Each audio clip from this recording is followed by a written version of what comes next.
Бисмилля, алхамдулиллах, салату вассаляму аля расулиллах. Ассаляму алейкум ва рахматуллахи ва баракатух. Азакум Аллаху хайран, Аллах разы болсын, да возблагодарит Аллах каждого, иншаллах, и не спошлет нам свою милость за то, что многие после работы, наверное, немножко уставшие, кто-то, наверное, и не ужинал, да? Но, иншаллах, успеете, хотя поздний ужин вреден для здоровья. За то, что выбрали все-таки дом Аллаха, выбрали, иншаллах, час для приобретения знания, оставили свои теплые дома, семьи. И как Хасан аль-Басри, рахимахуллах, сказал, что иногда для нас встреча с братьями, она важнее, чем встреча с нашими семьями. Потому что если братья нас призывают к поминанию Аллаха, то наши семьи призывают нас к житейским проблемам, то есть к дунья. Потому что каждый человек, когда приходит домой, к жене, к детям, это потребность жизни, зарулят, да? От этого не уйдешь. Надо за школу заплатить, денег не хватает, надо было вот это купить, забыли. Так ведь? Поэтому, хочешь ты этого или нет, семья – это то место, где все-таки приходится вспоминать больше дунья. А когда встречаешься с братьями, все-таки проще оставить дунья и поминать Аллаха. Поэтому Хасан аль-Басри и сказал, иногда для нас встреча с братьями важнее, чем встреча с нашими семьями. И действительно, мусульманин, он должен строить свою жизнь так, чтобы у него в распорядке дня действительно были те времена, то время, где он может пообщаться, остаться наедине со своим Создателем, пообщаться с Аллахом, поминать Его, попросить у Него что-то. У него обязательно, у мусульманина, должны быть времена, когда он должен уделить свое внимание книге Аллаха, знаниям. И только так мы можем сохранить свою веру, только так мы сможем сохранить свою богобоязненность. И сподвижники, у них тоже были жены, да, в отличие от нас, у них еще несколько жен было. И тот период, когда они жили, когда ни водопровода не было, надо было где-то дрова брать, в пустыне дров не очень-то много было, да, и воду надо было где-то покупать, поэтому у них забот было очень много, но они всегда старались уделять внимание и книге Аллаха, и, конечно, поминаниям, вечерам поминания Аллаха. И как мы видим с хадиса, когда Ханзаля, по-моему, да, Ханзаля, радиаллаху анху, пришел такой весь переживающий, весь в страхе, и стучится в дверь Абу Бакру, а Абу Бакр это был самый знающий из подвижников. Когда вышел Абу Бакр, они поприветствовали друг друга, и он сказал: «Нафака Ханзаля». Ханзаля стал мунафиком. Вот представьте себе, Абу Бакр открывает свою дверь, перед ним стоит очень уважаемый, знающий сахаба, сподвижник пророка, саллаллаху алейхи вассалям, и он говорит: я, говорит, мунафик, я мунафиком стал. Абу Бакр испугался, говорит: что случилось? Говорит: почему ты стал мунафиком? И тогда Ханзаля сказал ему: о, Абу Бакр, говорит, когда я сижу перед пророком, перед посланником Аллаха и слушаю, как он рассказывает нам про рай, я, говорит, про все забываю. И я чувствую, как будто я сам в раю. Когда, говорит, он рассказывает нам про джаханнам, про ад, я, говорит, все забываю, и я чувствую, как будто я, говорит, в аду сам. И, машаллах, у меня, говорит, богобоязненность, иман. А когда, говорит, я покидаю пророка, саллаллаху алейхи вассалям, возвращаюсь к своей семье, к своим семейным заботам, я, говорит, все у меня где-то остается там. То есть сердце остывает. Те чувства, которые вот только что были, да, на уроке, они меня покидают. Это же, говорит, нифак, это лицемерие. Я, говорит, стал лицемером. И тогда Абу Бакр послушал его и сказал, у меня, говорит, то же самое. У меня то же самое, говорит, когда я перед пророком так, а когда в семье так. А я, говорит, пошли к пророку, салям. И они пошли, все оставили, побежали к пророку, салям. И представьте себе, пророку встречаться в дверь, он выходит, приветствует Абу Бакр, Ханзаля. И Ханзаля говорит, я Расулаллах, я, говорит, мунафиком стал. Я, говорит, мунафик, я лицемер. Пророк, салям, спросил, а что, говорит, в чем причина, почему ты мунафиком стал? И он говорит, вот когда, говорит, я Расулаллах, я сижу перед тобой, ты нам рассказываешь про рай, про джаханнам, я чувствую, что я как будто сам там нахожусь. Все, я не знаю, забываю про все. А когда, говорит, я иду домой, к своей семье, к своим проблемам, мне, говорит, все там остается. То есть все, сердце возвращается куда? В свое дунья. И что на это сказал пророк? Да, ты мунафик? Он сказал, а как еще? Он сказал, а как еще? Поэтому он сказал, сагатан бахда сага.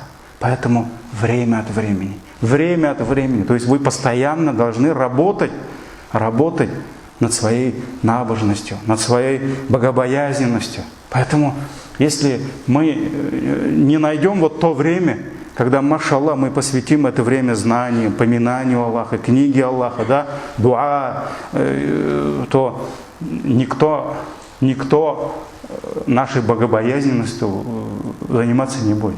Поэтому, альхамдулилля, это должно быть. И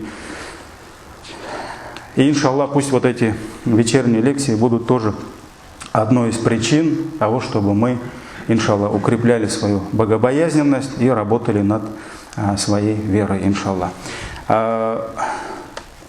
Книга, по которой мы будем идти, иншаллах, вперед, заниматься собой, это называется «Аль-Бихару Захира фи Асбабиль Магфира».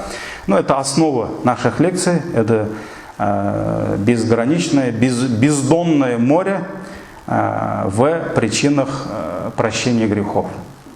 Причинах прощения грехов. Ну, я как бы долго думал, смотрел, машаллах, очень много книг. Ислам — это такая умма, где очень много ученых, и эти ученые, машаллах, они для нас оставили огромное наследие. И сегодня мы имеем, альхамдулилля, прекрасных ученых наших, которые пишут день и ночь для нас книги, и нам, машаллах, просто надо взять эти книги и просто прочитать, просто их читать. Как имам Табари, когда написал книгу про историю человечества, 30 тысяч страниц, он вышел к своим шакирдам, ученикам, и сказал, вот я, говорит, тут книгу написал, 30 тысяч страниц. И ученики такие, да мы, говорит, эту книгу не то что написать, даже прочитать не сможем, говорит, в жизни. 30 тысяч страниц взял, написал, да? Потом он написал тафсир, также 30 тысяч страниц, и он когда сказал своим ученикам, вот я, говорит, тут тафсир написал, да, 30 тысяч страниц, они удивились и сказали, мы даже их прочитать не сможем. И он только говорит, ну все, говорит, угас пыл требующих знаний, говорит, ну нету. Поэтому, альхамдулилля, ученые пишут очень много хороших книг, машаллах, которые раскрывают нам истинность ислама, которые, машаллах, воспитывают нас. И вот одна из книг, иншаллах, надеюсь, вот как раз та, по которой мы с вами пойдем. И эта книга, конечно, наши лекции будут посвящены нашим грехам и к очищению от наших грехов. Потому что действительно тема грехов, она очень важная.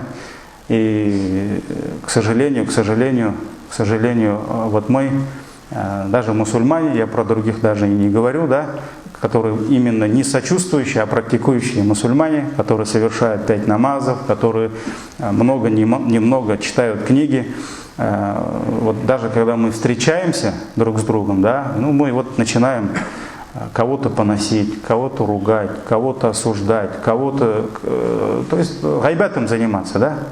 И невозможно представить пророка, алейхиссаляту вассалям, и его сподвижников, или сподвижников с табигинами, или наших там величайших ученых, да, имам Абу Ханифа, имам Шафи'и, имам Малик, имам Ахмада и других ученых, да, которые вот просто собирались вечерком и обсуждали какого-то брата, да вот он такой, он сякой, да. К сожалению, вот сегодня очень много времени наши братья и сестры, они посвящают вот этой теме, то есть осуждение кого-либо. Но если мы поймем и Аллах Тааля даст нам тауфик увидеть свои собственные недостатки. Не чужие, да? Я не говорю, что у нас нет недостатков, у всех у нас есть.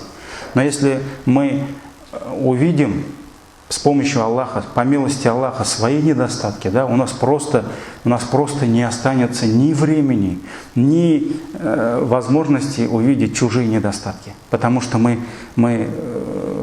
просто погрязнем в своих недостатках, в своих грехах. Поэтому нужно видеть свои грехи, нужно видеть свои недостатки, а их очень много. Их очень много.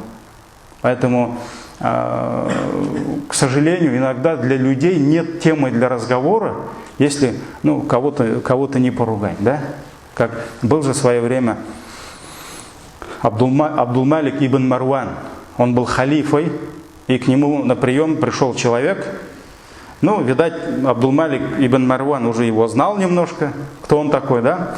И когда тот пришел с какой-то просьбой к халифу, к руководителю, к амиру правоверных, он хотел начать разговор, но амир его прервал и сказал: я ставлю тебе 3 условия, чтобы ты их выполнил, и только после этого я выслушаю тебя. Ну, у него были вопросы, поэтому он согласился и начал слушать сначала амира. И амир сказал: первое условие, говорит, ты меня не хвали. Не надо меня хвалить, потому что я себя лучше знаю, чем ты меня. Поэтому не надо меня хвалить. Второе условие: никого не надо ругать, никого не надо поносить, ни о ком не надо злословить. Гайбат силяма.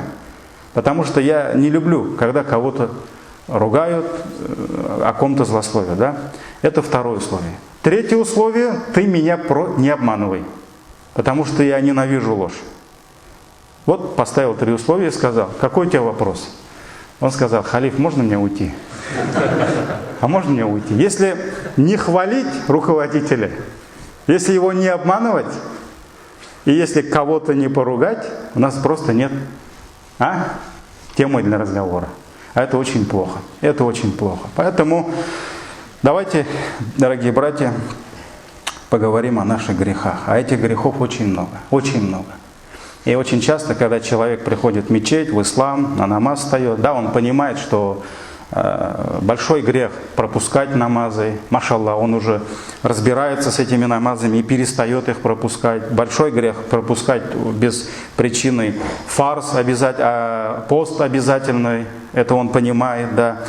Большой грех воровать, чужое забирать, да. То есть он это все понимает, и иншаллах, с помощью Аллаха он от этих грехов уходит, но иногда шайтан начинает нас успокаивать, что у нас, я уже намазы не пропускаю, машаллах, зина не делаю, так ведь, не ворую, про убийство и мы говорить не будем, это уже, да. То есть все, шайтан начинает его что? Успокаивать. Брат, у тебя нет никаких грехов, машаллах, ты вот такой ангел, да, бисмилля, и человек начинает расслабляться. И даже когда человеку начинаешь говорить на тему покаяния, тауба, истигфар, когда ты спрашиваешь у Аллаха прощения, он как-то слушает это, как будто это вот касается кого-то другого, но не только его. Потому что он же уже покаялся. Что ему? Он уже намаз не пропускает, да? Но помимо этих грехов есть еще очень много грехов. И чем сердце больше приближается к Аллаху, Аллах Тааля тем больше раскрывает это сердце, и сердце тем больше начинает видеть свои недостатки. Поэтому чем ближе ты к Аллаху, тем ты понимаешь, что ты больше в грехах. И почему вот этот Ханзаля, и не только Ханзаля, все сподвижники, они боялись, что они мунафихи. Они боялись, они переживали, что они лицемеры. Почему? Потому что у них вера была сильной. У них иман был, у них богобоязненность была. И когда пророк, мы знаем, алейхиссаляту вассалям, он сообщил имена мунафиков, которые жили среди сподвижников, одному из своих сподвижников, Хузайфа. И мы знаем, что Умар ибн Хаттаб подошел к нему и спросил: «Халь ана минхум?» А я в этом списке? пророк, алейхиссаляту вассалям, меня тоже назвал мунафиком. Представьте себе, вот Умар. Но если Умар мунафик, тогда не то, что нам, другим сподвижникам, что остается? Если Умар мунафик.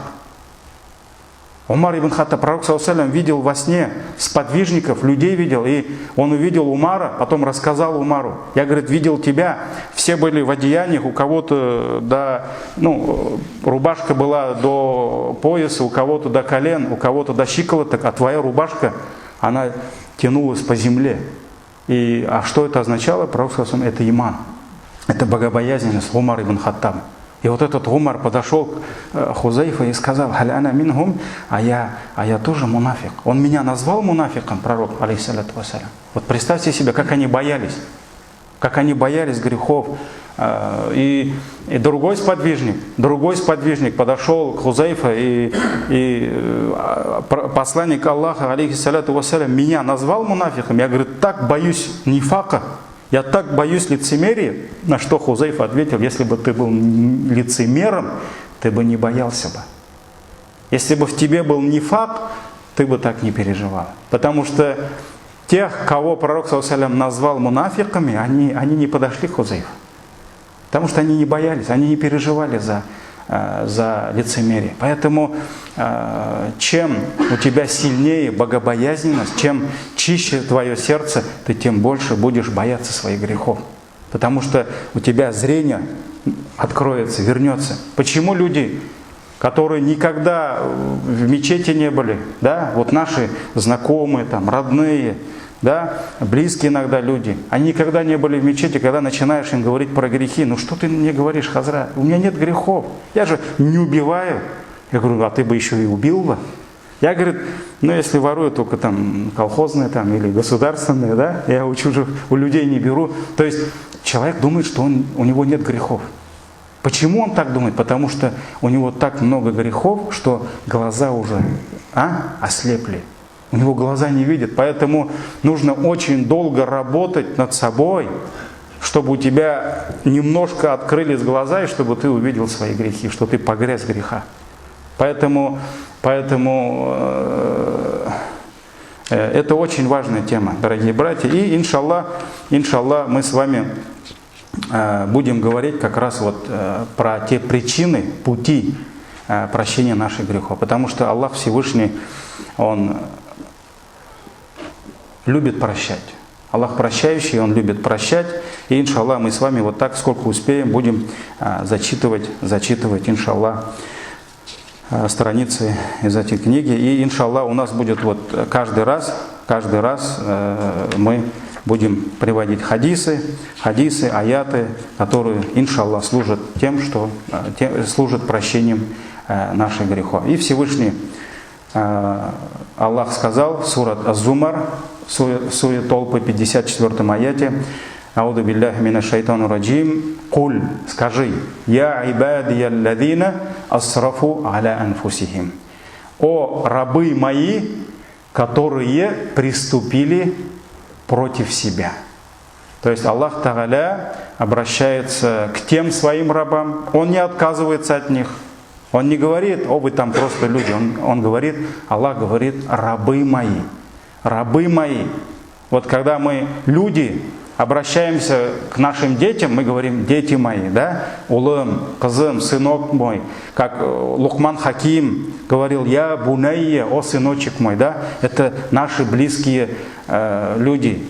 А у Аллаха, мы знаем, нет детей. Маттахада сахибатан валя валяда. Аллах не избрал для себя ни супругу, ни ребенка. Поэтому Аллах лям ялит валям юлят. Он не родил и не был рожден. Но у Аллаха есть его рабы. И когда Он обращается к своим рабам, вот это слово «раб» не надо понимать так, как нас иногда в школах учили, да? Вот там есть рабовладелец, тиран, который тиранизирует своих рабов, бесправных никаких, да, которых он ненавидит, и они его ненавидят. Поэтому мы должны понимать вот это слово, да, слышать «Я айбади», «О рабы мои», потому что очень много хадис аль-Кудси, священных хадисов, где Всевышний обращается к нам «О рабы мои», «рабы мои». Вот мы должны чувствовать, сколько милосердия, милости в этих словах, любви. Поэтому Аллах Тааля говорит: «О рабы мои», скажи: «О рабы мои, которые приступили против себя», то есть которые совершили грех. А грех, когда человек совершает, он совершает преступление прежде всего кому? По отношению к себе. Потому что он отдаляет себя от милости Аллаха, от бараката жизни, благодати жизни. «Ля такнату мир рахматилля». Не отчаивайтесь милости Аллаха. Не отчаивайтесь. Не отчаивайтесь милости Аллаха. Не думайте, что Аллах не простит вас. Аллах прощает. «Инна Аллаха, воистину Аллах, ягфиру дзунуба джамига». Воистину Аллах прощает все грехи. «Иннаху хуаль гафур ар-рахим». Ибо поистине Он прощающий и милостивый. Сурату Зумар, 54 аят. И вот сегодня мы начнем тему, которая называется «Айзаму ва фадлюль магфира». Величие и превосходство прощения. Прощение Всевышнего Аллаха. Слово «прощение» в арабском языке называется «магфира». «Магфира». То есть, у татар есть это слово. «Магрифат» – это образование, да? «Магфира» – это прощение. И поэтому иногда я, чтобы вы как-то привыкли к этому слову, иногда, может быть, я буду использовать арабское слово «магфира», которое означает прощение. «Магфирату зунуб сифатун мин сифатилля». Прощение грехов является одной из качеств, атрибутов Всевышнего Аллаха. Всевышний Аллах, мы знаем, у Него есть наипрекраснейшие имена и атрибуты. И вот именно магфирату зунуб, прощение грехов своих рабов, является милостью Всевышнего Аллаха, является Его качеством. Аллах, Он прощающий. Гафур. Аллах ар-рахим. Он милостивый. Ар-рахман. То есть это слово ар-рахим, ар-рахман возвращается к Его милости. Аллах кабилю тауб. Тот, который принимает покаяние. То есть покаяние, когда человек ослушается Аллаха, совершает какой-либо грех, то есть он отдаляется от Него, а потом, понимая, что он совершил грех, он раскаивается и возвращается к Нему. Вот это возвращение называется тауба. А Аллах тот, который кабилю тауб, то есть который принимает. Он открывает двери прощения тем, которые каются, возвращаются к Нему. Кабилю тауб. И все это Аль-Гафур, Аль-Гаффар, Ар-Рахим, Ар-Рахман, Кабилю тауб, то есть тот, который принимает покаяние. Все это Его имена и атрибуты. И давайте приведем несколько аятов. Сурат Аль-Хиджр, 49 аят. Всевышний говорит: «Набби айбади анни анал гафурур рахим». Набби, то есть сообщи, возвести, сообщи айбади, моим рабам, то есть сообщи им, анни, что я аль-гафурур рахим, что я прощающий и милостивый. Всевышний Аллах приказал нашему пророку, саллаллаху алейхи вассалям, и приказал нам всем, чтобы мы сообщили всем людям. Не надо скрывать это. Аллах говорит: сообщите всем, расскажите всем, что я прощающий и милостивый. Аллах Тааля, Он милостивый, и Он не скрывает свою милость. Аллах, Он прощающий, и Он не скрывает, что Он прощающий. Вот иногда Аллах нам дает что-то, да, но мы это скрываем от людей. В этом есть и мудрость, чтобы и зависти не было, да. Иногда мы имеем какое-то количество богатства, имущества, да, но мы это никому не говорим, да. Иногда мы даже супругам не говорим своим, детям не говорим, что у нас там столько-то денег есть, да, какое-то имущество есть, да. Мы не говорим. А вот Аллах, Он прощающий, и Он говорит: а вы скажите всем, что я прощающий. Расскажите людям, сообщи моим рабам, что я прощающий, что я милостивый. Почему Аллах хочет, желает, чтобы все рабы Его знали, что Он прощающий? Потому что Аллах, Он любит прощать. Аллах любит тех, которые возвращаются к Нему после совершения грехов и каются перед Ним. И Аллах любит их. Любит их. Аллах любит, когда они просят у Него прощения. Что мы говорим по сунне, когда ищем Лейлатуль Кадр, ночь предопределения? Аллахумма, вспомните? Иннака афун. А Аллах, воистину ты прощающий, тухиббуль афва. Ты любишь прощать. Мы просим у Аллаха и говорим: Аллах, прости меня. Ты же любишь прощать. Ты же любишь прощать. Афун, тухиббуль афва, фа'фу анни. Очисти меня. Очисти меня от грехов. Поэтому Аллах хочет, желает, чтобы все знали, что Он прощает. Он не хочет это скрывать. Пусть все знают, что Аллах прощающий. Также сурат Аль-Буруджь, 14 аят, Всевышний говорит: «Вахуа аль-гафур аль-вадуд». И Аллах прощающий и аль-вадуд. Он не только прощающий, Он еще и любящий. Аллах прощает, и Аллах еще любит. Он любит, вадуд, любящий. Также Всевышний говорит, сурат Аль-Кахф, 58 аят, «Вакаля та'аля, ва раббука аль-гафур». И Господь твой, это Аллах нам говорит, Он повторяет это во многих аятах, во многих сурах, напоминает нам, чтобы мы помнили. «Ва раббука аль-гафур», и Господь твой, аль-гафур, прощающий, «Зур-рахма», обладатель милости, Он милостивый. «Ляу юахидухум бима касабу», и если бы Аллах юахидухум, взял бы их, то есть если бы Аллах стал бы их наказывать за то, что они творили, бима касабу, ла'аджаля лахумул азаб, Он бы ускорил им наказание. Если бы Аллах вот сегодня каждому из нас дал бы по заслугам, ничего лишнего, только то, что мы заработали, да? Ла'аджаля лахумул азаб. Аллах бы ускорил им наказание. В другом аяте Всевышний сказал: если бы я сегодня воздал бы каждому только по заслугам, а Аллах, Он не залим, Он адль, то есть Аллах Тааля, Он справедливый. Если бы Он воздал бы каждому по заслугам, то на этой земле не осталось бы ни одной живой души. Всех бы просто пришлось погубить. Поэтому грехов очень много. Очень много. Но поэтому Аллах говорит, если бы Аллах воздал им за то, что они сами сотворили, то, что они сами творят, да? ла'аджаля лахумул азаб, Он бы ускорил им наказание. Баллахум мау'идун, но нет, Аллах назначил для них срок. Он дал им отсрочку. Лан яджиду мин дунихи мау'iля, и они никогда не найдут от Него спасения. То есть, если Аллах Тааля решит кого-то наказать, никто их не может спасти от наказания Аллаха, кроме Всевышнего Аллаха.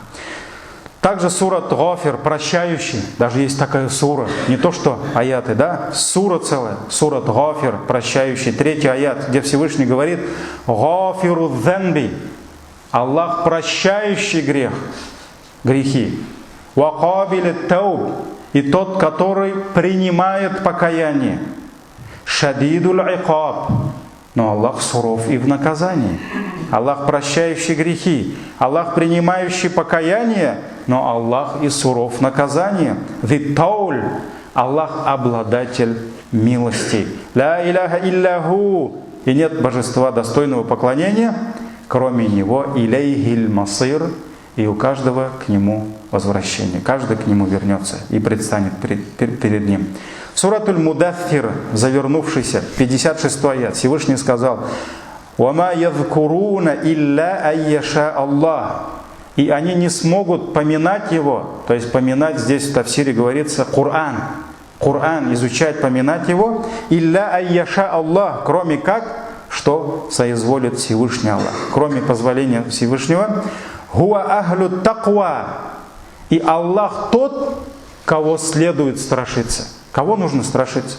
Кого нужно бояться? Всевышнего Аллаха. И Аллах тот, кого нужно, следует бояться. Ва ахлюль магфира. И еще Он, кто? Обладатель прощения. Да, Аллах Тааля говорит, я тот, кого вы должны страшиться, но вы еще должны знать, что я обладатель прощения. То есть я прощаю ваши грехи. Также сурату Наджм. Все аяты я даже не буду читать, потому что этим у нас и весь урок закончится. Я просто вот некоторые аяты выбираю. Вакаля Та'аля, сурату Наджм, 32 аят. الذين يجتنبون كبائر الإثم والفواحش إلا اللمم. Те, которые оставляют, то есть воздерживаются кабаир аль-ифм, великих грехов, валь-фавахиш и мерзости. То есть Аллах Тааля описывает, это те люди, которые оставляют, остерегаются великих грехов и мерзости, илля люмам, кроме мелких грехов. Кроме мелких грехов. Потому что от этих грехов невозможно спасти себя. И инна роббака васигуль магфира. Воистину Господь твой обладатель необъятным прощением. Вахуа а'ляму бикум. И Он лучше знает о вас. Ид аншаакум миляль арды. Когда Он сотворил вас из земли, из праха, ва ид антум аджиннатун фи бутуни уммахатикум. И Он лучше знает вас, когда вы находитесь в утробах своих матерей. Фаля тузакку анфусакум. Не восхваляйте себя. Не восхваляйте себя. Не думайте, что вы такие великие, что вы такие безгрешные. Фаля тузакку анфусакум. Хуа а'ляму биманиттака. Аллах лучше знает того, кто обладает богобоязненностью. Это сурату Наджм, 32 аят. Также Всевышний сурату Зумар в 5 аяте сказал: «Халакас самавати валь ард». Всевышний создал небеса и землю биль-хакки, ради истины. То есть мы знаем, что вот это все, вся эта вселенная, небеса и земли, планеты, звезды, все, что между небом и землей, это все создано с мудростью и не понапрасну. Не просто так. Аллах Тааля не создал все это просто забавляясь. Да? Вот Он захотел. Нет, все это только ради истины. Ради истины. Юкауиру лейла аля нахар. Всевышний покрывает ночью день. وَيُكَوِّرُ النَّهَارَ عَلَى اللَّيْلِ. И днем ночь. وَسَخَّرَ الشَّمْسَ وَالْقَمَرَ. И Всевышний подчинил солнце и луну. كُلٌّ يَجْرِي لِأَجَلٍ مُسَمَّى. И солнце и луна, оба они, куллюн яджри, каждый из них течет до определенного срока. Аля хуаль газизуль гафар. Воистину Он является могущественным и аль-гафар, прощающим. То есть даже вот здесь Аллах Тааля использует свое имя не просто аль-гафур. Аль-гафур, то есть прощающий. Аль-гафар — это тот, который постоянно прощает. То есть не один раз, да, который рабы все время грешат, ошибаются, да, а Аллах все время прощает. И днем, и ночью, и утром, и вечером. Аль-Гаффар. Сурату Зумар, 5 аят. И вот если изучить имена и атрибуты качества Аллаха, Ибн Кайим, рахимахуллах, говорит, что каждое имя, каждое качество, атрибут Всевышнего Аллаха, мы видим отражение этого качества в Его творениях. Его творениях. Если мы знаем, что Аллах халик, то есть Он творец, то у Творца есть что? Махлюк. То, что Он сотворил. Вот Творец, а вот мы с вами махлюкой. То есть мы творение Аллаха. Если Всевышний Аллах ар-Рахим, милостивый, значит должен быть тот, на кого падает милость. То есть мархум. Но, к сожалению, у нас слово мархум немножко используется только когда касается умерших людей, да, и мархум диляр. А на самом деле слово мархум означает это тот, на кого падает милость Аллаха. Милость Аллаха. Поэтому даже когда человек умирает, мы все-таки уверенно не можем сказать, что это мархум, да, потому что мы можем сказать, пусть Аллах сделает его мархумом, пусть Аллах простит его, пусть Аллах смилостивится над ним. Поэтому я думаю, может быть я ошибаюсь, вот это слово люди начали использовать, мархум, например, атиим мархум, да, наверное, как все-таки начало было как дуа, мархум булсын. Пусть Аллах смилостивится над ним, а потом как-то булсын все куда-то ушло. И вот мархум, уверенно говорит, это мархум. То есть все, Аллах его простил, Аллах смилостивился над ним. Поэтому вот на самом деле значение слова мархум, то есть это тот, на кого падает милость Аллаха. Также аль-гафур. Аллах Тааля прощающий. Если Аллах прощающий, значит кто-то есть прощенный. Так ведь? Значит, кого-то Аллах простил. Если Аллах ат-тауаб, то есть тот, который принимает покаяние, значит, есть тот, у которого Аллах принял покаяние.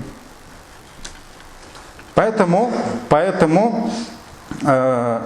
Аллах Всевышний Аллах, Он раззак, есть марзук, то есть Он тот, который дает пропитание, и значит есть тот, кому пришло от Аллаха пропитание.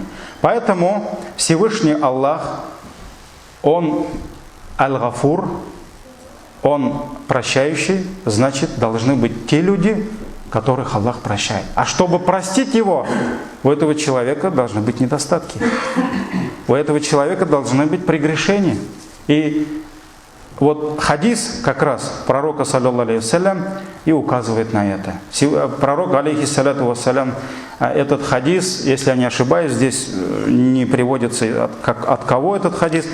Этот хадис, если я не ошибаюсь, от Абу Муса, радийаллаху анху, когда Абу Муса умирал, он рассказал про этот хадис тем, которые были рядом с ним. И он сказал, я, говорит, всю жизнь скрывал от вас это слово, я никому это не говорил. Но я, говорит, слышал, он уже все на смертном одре, все, он уже умирает. И он сказал, я, говорит, никому этот хадис не рассказывал, но я, говорит, слышал, как посланник Аллаха, саллаллаху алейхи вассалям, сказал, «Ляулям туднибу ладахаба Аллаху бикум, валаджаа бикаумин юзнибун, thumma ястагфируна фаягфир лахум». Если вы перестанете грешить, если люди просто перестанут грешить, то Аллах заменит вас теми, которые будут грешить. И эти люди будут грешить, а потом просить прощения у Аллаха, и Аллах будет их прощать. Поэтому человеку присущий грех.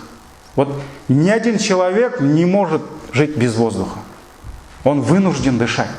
Ни один человек не может жить без еды. Мы не ангелы. Это ангелы. Они не нуждаются ни в воздухе, ни в еде, ни в семье. Так ведь? Ни во сне. Нет.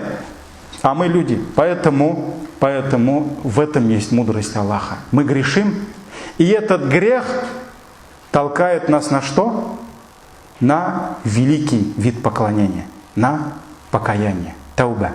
На великий вид поклонения, истигфар. И значит, если люди, как мы понимаем с этого хадиса, если они перестанут совершать прегрешения, они перестанут просить у Аллаха прощения. Поэтому Аллах заменит этот народ теми, которые будут совершать прегрешения, которые будут обращаться к Аллаху, просить у Него прощения, и Аллах будет прощать им. Даже вот эти наши жизненные потребности, Ибн Кайим говорит, наши жизненные потребности, да, вот мы нуждаемся в еде, мы обессиливаем, мы теряем силы, и мы нуждаемся, чтобы Аллах нам помог, дал нам сил, да? Мы грешим, и мы нуждаемся, чтобы Аллах простил нам. Вот эти наши слабости, людские, человеческие слабости, они помогают нам больше познать Всевышнего Аллаха. Больше познать Всевышнего Аллаха. Вот мы нуждаемся в еде. Мы ищем еду. И мы понимаем, что эту еду может дать нам только кто? Только Всевышний Аллах. И мы начинаем просить у Него это. И вот наша нужда в еде или в питье, в воде, да, заставляет нас что? Обращаться к Аллаху, и это дает нам познать качество Аллаха. Аллах только тот, который дает пропитание. Аллах может только мне помочь, и мы просим только у Него. То есть вот каждая наша потребность, вот наша слабость, она не просто так. Мы не просто так нуждаемся в еде. Если бы Аллах Тааля пожелал бы, да, мы бы все были там суперменами. Да? Вот показывают же в голливудских фильмах. Сейчас дети они смотрят, вот там Человек-паук, Супермен. Ему никто не нужен. Он ни в ком не нуждается, да? Нет. Если бы Аллах пожелал бы, разве мы нуждались бы в еде? Вот ангелы не едят, не пьют. Хамалятуль гарш. Огромные ангелы, да? От кончика уха до плеча, сколько там, 700 лет пути, они не нуждаются в еде. Аллах дает им силу, мощь, энергию, да? Аллах дает им. Есть ангелы, которые управляют природой, да, по воле Аллаха. Ангел смерти, который забирает души. У него нет обеденного перерыва. Он не нуждается в еде. Аллах дает ему силу. Если бы Аллах пожелал бы, мы тоже так. Не нуждались бы ни в еде, ни во сне, ни в том, чтобы мужчины женились на женщинах, женщины выходили замуж. Да? Нет, мы люди. И Аллах Тааля пожелал, чтобы у нас были эти потребности, и каждая потребность помогает нам познать качество Аллаха. Качество Аллаха. Вот это есть мудрость Аллаха. Это есть мудрость Аллаха. Поэтому, если люди не будут грешить, тогда кого будет Аллах прощать? Он же прощающий. Поэтому нам присуща погрешность, грех, и мы совершаем грехи, и Аллах нас прощает. Также мудрость греха, да? Грех разбивает сердце раба. Когда человек совершает грех и начинает понимать, что он совершил грех, его сердце, машаллах, его сердце начинает чувствовать свою вину перед Аллахом. Человек совершает грех, и он чувствует свою слабость перед Аллахом. Вот как человек, который понял, что он сделал запретное, что он совершил перед Аллахом какой-то грех, и он виноват перед Ним, как он может проявлять высокомерие по отношению к Аллаху? Он не может. Поэтому грех заставляет сломать наше вот это «я», мое большое «я». И когда действительно человек совершает грех, ему очень тяжело перед Аллахом, и он начинает просить у Аллаха прощения. И, машаллах, вот это состояние сердца, оно очень полезно для нас. И поэтому Ибн аль-Кайим, рахимахуллах, говорит, иногда, говорит, совершенный человеком грех может оказаться причиной того, что этот человек окажется в раю. А иногда совершенный человеком благодеяние, доброе, хорошее дело может оказаться причиной того, что он может оказаться в аду. Вот как это понять? Как это понять? Что нужно делать, чтобы попасть в рай? Грешить? Нет, в основе надо творить благие дела. Творить надо благие дела. И ты попадешь в рай, иншаллах. Это будет причиной того, что ты попадешь в рай. А чтобы попасть в ад, нужно сделать грехи. Грехи являются причиной того, что человек окажется в аду. Но Ибн Кайим говорит, он идет глубже. Он копает глубже и говорит, но иногда грех может стать причиной того, что ты окажешься в раю. А твое благодеяние станет причиной того, что ты окажешься в аду. В чем смысл? Он говорит, когда человек совершает грех, и Аллах дает ему тауфик, чтобы понять ему, что он совершил грех, он начинает каяться перед Аллахом. Он начинает делать тауба. Он начинает делать истигфар, то есть слово истигфар означает просить у Аллаха прощения. А и тауба, и просить прощения – это великий вид поклонения. И то, что он начинает у Аллаха просить прощения, машаллах, это будет причиной того, что он окажется где? в раю. Через вот это тауба, через истигфар он оказывается в раю.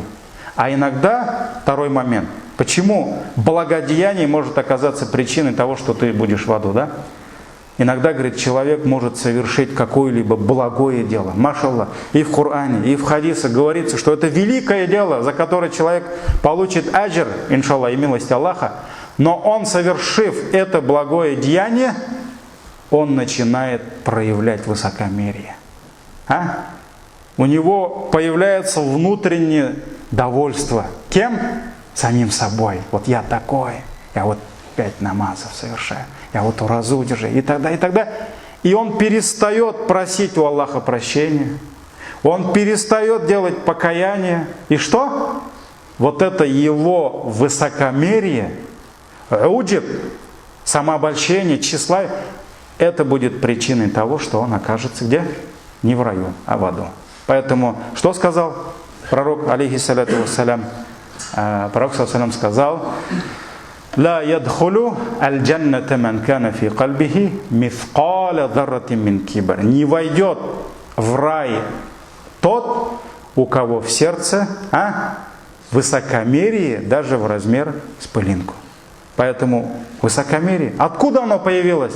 А потому что он, машаллах, сделал вот это благое деяние. И вот это благодеяние оказалось причиной того, что он окажется в аду. Поэтому, понимаете, вот как шайтан искусно вводит в заблуждение рабов Аллаха. Как он? Человек творит благие дела, в результате он расслабляется, он начинает думать, что он самый первый кандидат в рай, да, и все, никаких просьб о прощении, никакого усердия, и в итоге он оказывается в аду. Это хитрость, козни шайтана. Это вот, значит, первое, магфирату дунуб, это прощение грехов, это качество одно из качеств Всевышнего Аллаха. И второе, и потом, наверное, уж на сегодня хватит, да'ватуллахи иляль магфира. Как Всевышний Аллах призывает нас к раю и к прощению. Всевышний Аллах призывает своих рабов в рай. Он зовет всех нас в рай. И когда Всевышний вывел наших родителей из рая, он им сказал: вот земля и вот дорога. Куда? В рай. Я жду вас в раю. Рай для всех открыт. И у всех есть, так же как и место в аду, у всех есть место в раю. И Всевышний через своих посланников, пророков, через свои книги Всевышний всегда призывает нас к раю, чтобы мы вернулись в рай. И вот Всевышний, когда призывает нас в Коране в рай через свои аяты, мы видим, что во многих аятах Он призывает нас в рай, но прежде чем призвать нас в рай, Он призывает нас к своему прощению. Потому что человек может оказаться в райской обители, в райских садах только после чего? Только после прощения Аллаха. Только после того, как Аллах простит ему грехи, только после этого он окажется в раю. И таких аятов, дорогие братья, очень много, очень много. Несколько только примеров. Аль-Хадид, сура железа, 21 аят. Всевышний сказал: «Сабику иля магфиратим мир раббикум ва джанна». Спешите, даже здесь сабику, наверное, больше соревнуйтесь друг с другом. Обгоняйте друг друга. В чем? «Иля магфиратим мир раббикум». Спешите к прощению вашего Господа ва джанна. И к раю. Только после прощения к раю. «Ардуха ка арды самаи валь ард». И ширина рая, как ширина небес и земли. «Уиддат лилладина аману билляхи ва русулихи». И воистину райские сады приготовлены для кого? Для тех, которые уверовали в Аллаха, в Его посланников. «Залика фадлуллахи». И это милость Аллаха, «ю'тихи майяша», которую Он дает тому, кому пожелает. «Валлаху зуль фадлил азим». Воистину Аллах обладатель милости и величественны.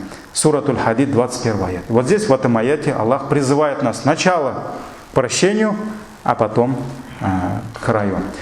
Сурат Аль-Имран, 133 аят. «Васари'у иля магфиратин мир раббикум ва джанна».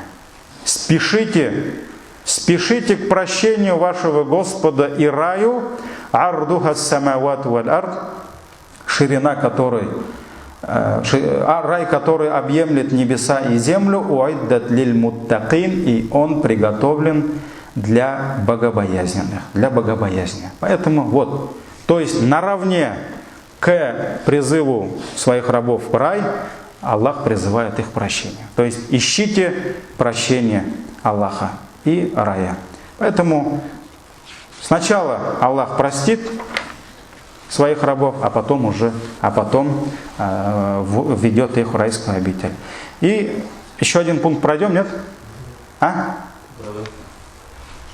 Там я никому не мешаю спать, нормально все?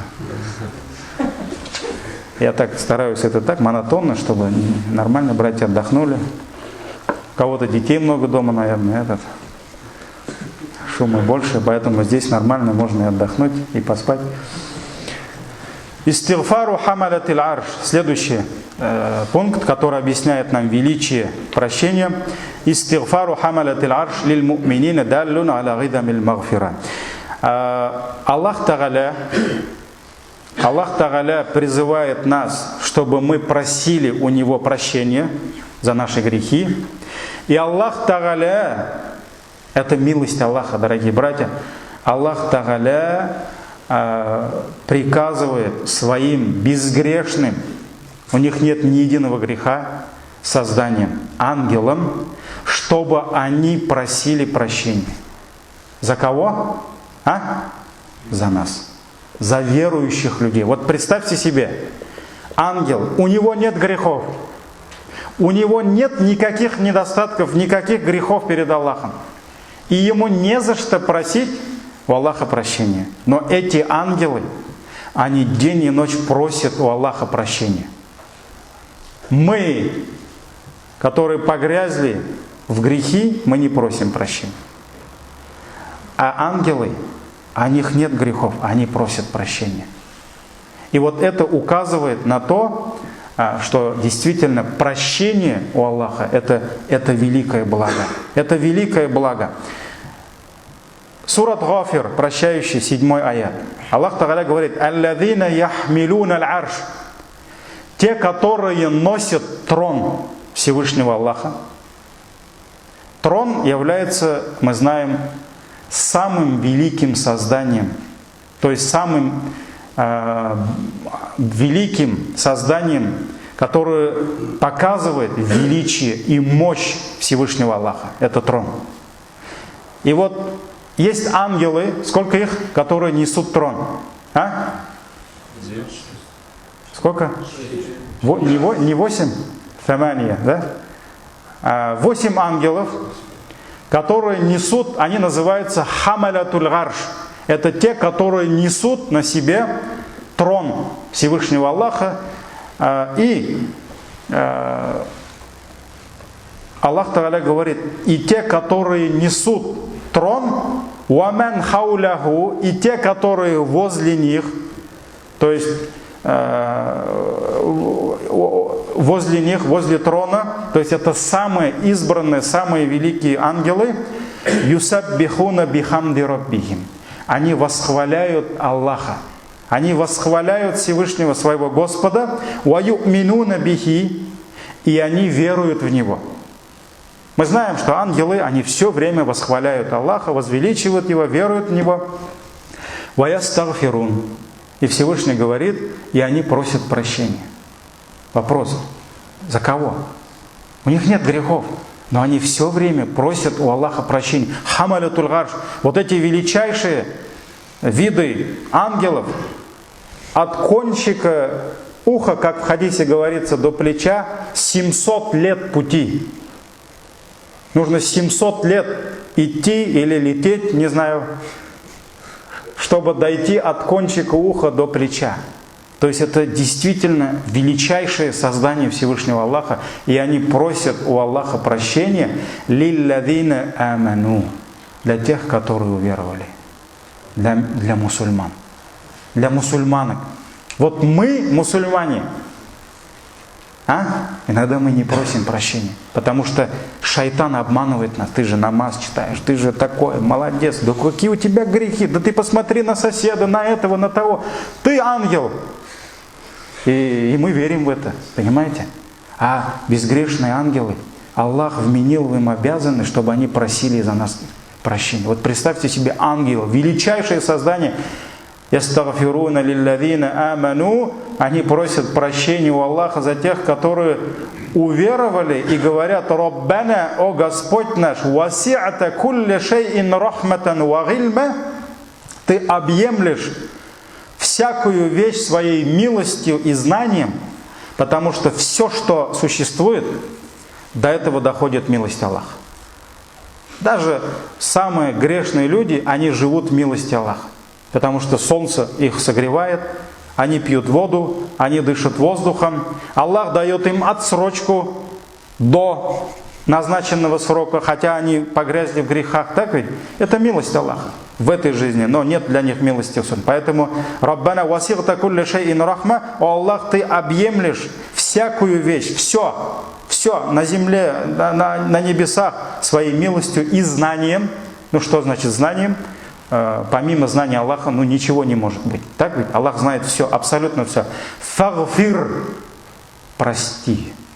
Лилладина табу, прости грехи тем, которые каются, которые совершают покаяние. Вот табау сабиля, и которые следуют твоим путем, которые идут по твоему пути.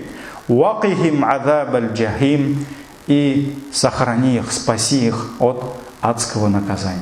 Вот ангелы, представьте себе, мы спим, ангелы не спят. Они просят за нас дуа. Поэтому акида мусульманина, мы должны любить этих ангелов, потому что они ангелы. И те, которые будут злословить Джибрииля, алейхиссалям, других, это будет куфр, это будет неверие, потому что это ангелы. Это безгрешные ангелы. Мы спим с вами, мы грешим с вами, они просят за нас дуа. Они просят за нас дуа. Фагфир. О Аллах, прости тем, которые каются, которые идут по твоему пути, то есть мусульманов. Вакихим азаб аль-джахим, и спаси их от адского наказания. Сурат Гафир, 7 аят. Вот я просто прошу вас сегодня, завтра, пока не забыли, да? Вот просто прочитайте тафсир этого аята. Прочитайте, машаллах, и вы увидите милость Аллаха. Аллах сам же создает причиной прощать нам грехи. Он создал ангелов и вменил в обязанность этим ангелам, чтобы они просили за нас прощения. И таких примеров будет очень много. Очень много. Даже вот вспомните хадис, да? Этот хадис еще у нас будет. Если утром мусульманин навестит больного брата мусульманина, то целый день Аллах обязует 70 тысяч ангелов, чтобы они просили за него прощения. Ты просто зашел на полчаса, на 10 минут, проведал своего брата, как-то поднял ему настроение, дуа за него сделал, да? И целый день у тебя что? Целый день 70 тысяч ангелов будут просить прощения, чтобы Аллах простил твои грехи. Если ты это сделаешь вечером, до утра, всю ночь, ты спишь, храпишь, а ангелы за тебя дуа делают. Это милость Аллаха. Аллах сам же создает причины, чтобы через эти причины прощать нам грехи. Поэтому пусть Аллах Тааля простит нам наши грехи, как завершаю сегодняшний урок, дуа, зикром, с которыми пророк, алейхиссаляту вассалям, обращался к Всевышнему во время суджуда. Вот мы с вами привыкли же, да? Если торопимся 1 или 3 раза сказать Субхана Раббил А'ля во время суджуда. Если уж не торопимся, то 5 раз. А если уж, машаллах, мы полностью отдаемся намазу, то 7 раз. Но ничего, кроме Субхану Раббил А'ля. Действительно, машаллах, это великие слова. Субхану Раббил А'ля, это все в хадисах приводят. Это самое лучшее, что мы говорим во время суджуда. Но мы должны знать, что помимо этого, кроме этих зикров, есть еще другие. И вот один из зикров, слова поминания Аллаха во время суджуда, пророк, он говорил: «Аллахумма гфир ли данби кулля, диккаху ва джилля, ауаляху ва ахира, ва аланиятаху ва сирра». То есть: «О Аллах, прости меня, прости меня». Аллахумма гфир ли данби кулля, прости мне все мои грехи. Все мои грехи. Диккаху ва джилля, малые грехи и большие грехи. Ауаляху ва ахира, и прежние грехи, настоящие грехи. Ва аланиятаху ва сирра, и те грехи, которые я совершил явно, и те грехи, которые я совершил скрыто. То есть явные и скрытые грехи. Вот так посланник Аллаха просил у Аллаха прощения за свои грехи. И пусть Аллах Тааля нам тоже откроет возможность, даст возможность тауфик, чтобы мы все время просили у Аллаха прощения за наши грехи. И пусть вот эта встреча, иншаллах, нахождение на этом уроке тоже будет причиной того, чтобы Аллах нам простил наши грехи. Про это еще будет, иншаллах. Я ради закумуллах хайр, иншаллах. Если Аллаху будет угодно, вот попробуем каждую среду 19:00. 19:00 после работы на русском языке, на языке Пушкина попробуем, да? Иншаллах, продолжить эту книгу, а по понедельникам вот нашим бабушкам, женщинам, потому что им тоже отдельно надо уделять внимание, будут уроки для женщин. Для женщин, вот у кого мамы хотят на урок ходить, да, иншаллах, каждый понедельник, Аллах насибится, тоже 19:00. Вот пока так решим, но там уже будут другие уроки на другую тему. Ну, на татарском языке. Но это уже, извините, братья, женщины только, да. Все лучше им. Там будут уроки, иншаллах, про ценности намаза.